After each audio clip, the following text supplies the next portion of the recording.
Hello my dear students, ಎಲ್ಲರಿಗೂ ಹೊಸ ಒಂದು ವಿಡಿಯೋಗೆ ಸ್ವಾಗತ. ಇವತ್ತು ನಾವು ಡಿಸ್ಕಸ್ ಮಾಡೋದು ಕಂಪನಿ ಸೆಕ್ರೆಟರಿ ಎಕ್ಸಿಕ್ಯೂಟಿವ್ ಲೆವೆಲ್ ನ group number 2 paper number 5 paper ಆದ capital market and securities law. ಈ ಒಂದು ಸಬ್ಜೆಕ್ಟಿನ ಓವರ್ವ್ಯೂ, ಎಷ್ಟು ಚಾಪ್ಟರ್ಸ್ ಇದೆ, ಅದೇ ರೀತಿಯಲ್ಲಿ ಯಾವ ರೀತಿಯ ಇಂಪಾರ್ಟೆಂಟ್ ಕಾನ್ಸೆಪ್ಟ್ ಅಲ್ಲಿ ಇದೆ, ಸಬ್ಜೆಕ್ಟ್ ಎಷ್ಟೆಷ್ಟು ಮಾರ್ಕ್ಗೆ ಡಿವೈಡ್ ಆಗಿದೆ ಅಂತ ಹೇಳುವ ಕಂಪ್ಲೀಟ್ ಡೀಟೇಲ್ಸ್ ಈ ಒಂದು ವಿಡಿಯೋ ನಾವು ಡಿಸ್ಕಸ್ ಮಾಡ್ತಿದ್ದೀವಿ. So let's start the video.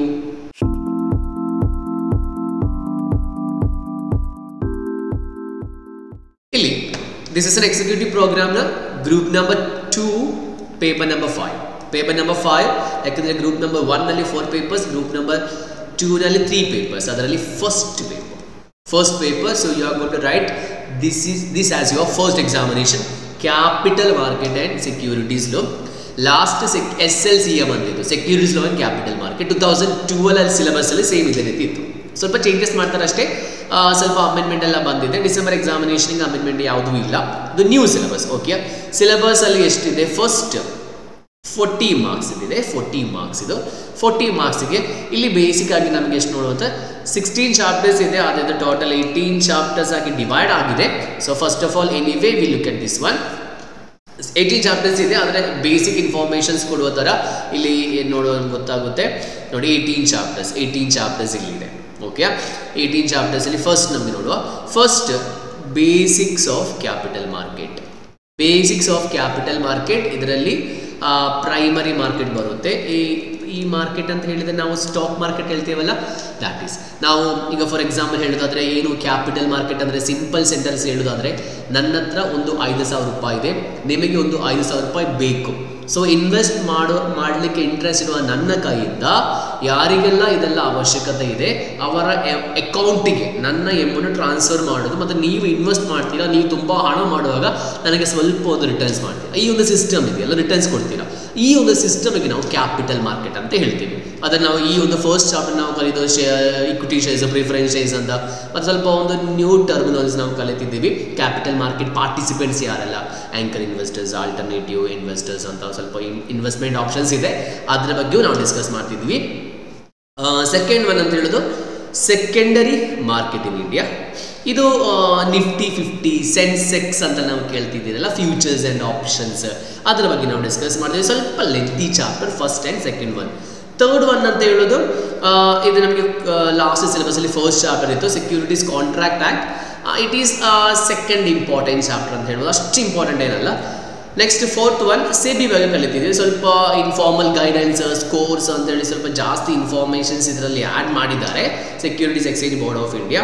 ಅದೇ ರೀತಿಯಲ್ಲಿ ಡೆಪಾಸಿಟರೀಸ್ ಆ್ಯಂಡ್ ಡೆಪಾಸಿಟರಿ ಪಾರ್ಟಿಸಿಪೆಂಟ್ಸ್, ನಾವೀಗ NSDL, CDSL, ಝೆರೋದಾ, ಅಪ್ಸ್ಟಾಕ್ಸ್ ಅಂತ ಹೇಳ್ತೇವಲ್ಲ, ಅದರ ಬಗ್ಗೆ ನಾವು ಕಲಿತಾ ಇಲ್ಲ, ಆದರೆ ಅದು ಯಾವ ರೀತಿ ಗವರ್ನ್ ಆಗುತ್ತೆ, ಅದರ ರೋಲ್ಸ್ ಆ್ಯಂಡ್ ರೆಸ್ಪಾನ್ಸಿಬಿಲಿಟೀಸ್ ಏನು, ಅದರ ಬಗ್ಗೆ ಡಿಸ್ಕಸ್ ಮಾಡ್ತಿದ್ದೀವಿ.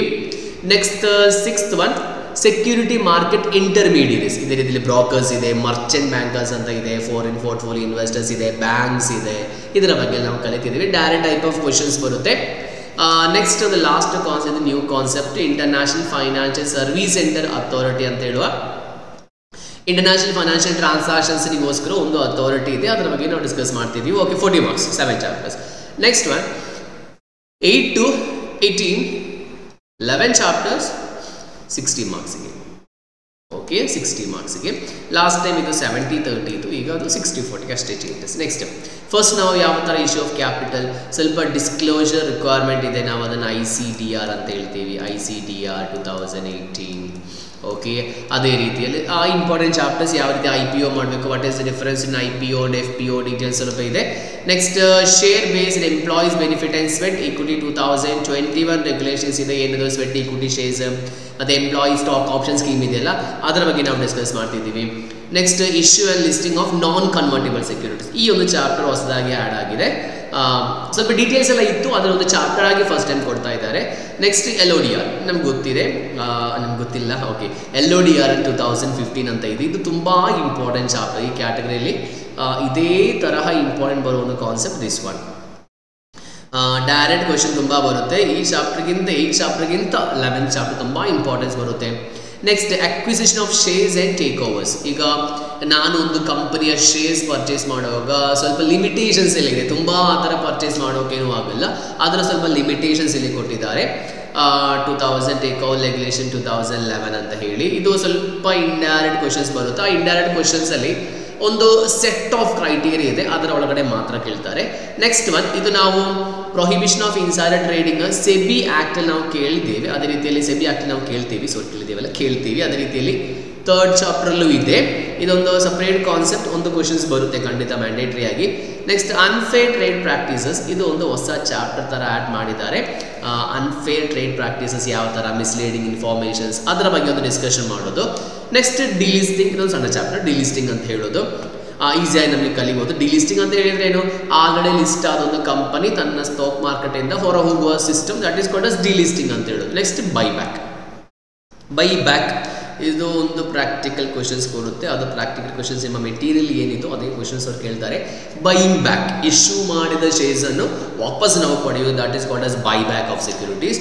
ನೆಕ್ಸ್ಟ್ ಅಂತ ಹೇಳೋದು ಮ್ಯೂಚುವಲ್ ಫಂಡ್ ಅಂತ ಹೇಳೋದು it is 12th chapter. Mutual fund ಅಂತ ಹೇಳಿ, ಸಾರಿ, ನಮಗೆ ಲಾಸ್ಟ್ ಟೈಮ್ 12th ಚಾಪ್ಟರ್ ಇತ್ತು, ಲಾಸ್ಟ್ ಟೈಮ್ 13 ಚಾಪ್ಟರ್ಸ್ ಮಾತ್ರ ಇತ್ತು ಫಸ್ಟ್ ಇದರಲ್ಲಿ. 12th ಚಾಪ್ಟರ್ ನಮಗೆ ಮ್ಯೂಚುವಲ್ ಫಂಡ್ ಇತ್ತು. ಈಗ ಮ್ಯೂಚುವಲ್ ಫಂಡ್ ಅಂತ ಸಾಧಾರಣ ಮ್ಯೂಚುವಲ್ ಫಂಡ್ ಇದೆಯಲ್ಲ, ಅದರ ಬಗ್ಗೆ ನಾವು ಯಾವ ಥರ ಇನ್ವೆಸ್ಟ್ ಮಾಡ್ತೇವೆ ಅಂತ ಹೇಳೋ ಡಿಸ್ಕಸ್ ಮಾಡ್ತಾ ಇಲ್ಲ ನಾವಲ್ಲಿ. ಏನು ಮ್ಯೂಚುವಲ್ ಫಂಡ್ ಯಾವ ರೀತಿ ಮ್ಯಾನೇಜ್ಮೆಂಟ್ ಮಾಡಬೇಕು, ಯಾರು ಮ್ಯಾನೇಜ್ ಮಾಡ್ತಾರೆ, ಅದರ ಎಕ್ಸ್ಪೀರಿಯನ್ಸ್ ಯಾವ ಥರ ಬೇಕು, ಮಿನಿಮಮ್ ಕ್ರೈಟೀರಿಯಾ ಏನು, ಅಡ್ವರ್ಟೈಸ್ಮೆಂಟ್ ಕೋಡ್ ಏನು, ಅದರ ಬಗ್ಗೆ ಡಿಸ್ಕಸ್ ಮಾಡ್ತಿದ್ದೀವಿ. ಲಾಸ್ಟ್ ಕಾನ್ಸೆಪ್ಟ್ ಅಂತ ಹೇಳೋದು it is a collective investment scheme. ಈಗ ನನಗೊಂದು 100 ಕೋಟಿ ರೂಪಾಯಿ ಬೇಕು, ಅದಕ್ಕೋಸ್ಕರ ನಾನು ತುಂಬ ಜನರ ಕೈಯಿಂದ ಕಲೆಕ್ಟ್ ಮಾಡಿ ಒಂದು ಕಂಪನಿಯಲ್ಲಿ ಇನ್ವೆಸ್ಟ್ ಮಾಡ್ತೀನಿ, that is called collective investment scheme.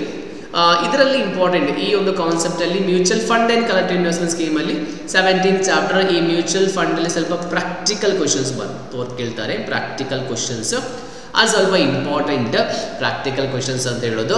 So ಇದು ನಿಮ್ಮ 18 ಚಾಪ್ಟರ್ಸ್ ಅಂತ ಹೇಳೋದು. ನಾವು ಮುಂದೆ ಏನು ಮಾಡ್ತೀವಿ ಅಂತ ಹೇಳಿದರೆ, ನಾವು ಈ ಒಂದೊಂದು ಚಾಪ್ಟರ್ ಬಗ್ಗೆ ಡಿಸ್ಕಸ್ ಮಾಡ್ತಿದ್ದೀವಿ. ನಿಮಗೆ ರೆಕಾರ್ಡೆಡ್ ಕ್ಲಾಸಸ್ ಏನಾದರೂ ಬೇಕಿದ್ರೆ ನಿಮಗೆ ಕಾಂಟ್ಯಾಕ್ಟ್ ಮಾಡ್ಬೋದು. ಸೊ ನಿಮಗೆ ಸ್ವಲ್ಪ ಅರ್ಥ ಆಯಿತು ಅಂತ ನಾನು ಅನಿಸ್ತೀನಿ. ನಿಮಗೆ ಏನಾದರೂ ಡೌಟ್ ಆ್ಯಂಡ್ ಕ್ಲಾರಿಫಿಕೇಷನ್ಸ್ ಇದ್ದರೆ ನಿಮಗೆ ಕಮೆಂಟ್ ಬಾಕ್ಸಲ್ಲಿ ಕಮೆಂಟ್ ಮಾಡ್ಬೋದು. ಮುಂದಿನ ವಿಡಿಯೋದಲ್ಲಿ ನೋಡುವವರೆಗೂ ಥ್ಯಾಂಕ್ ಯು.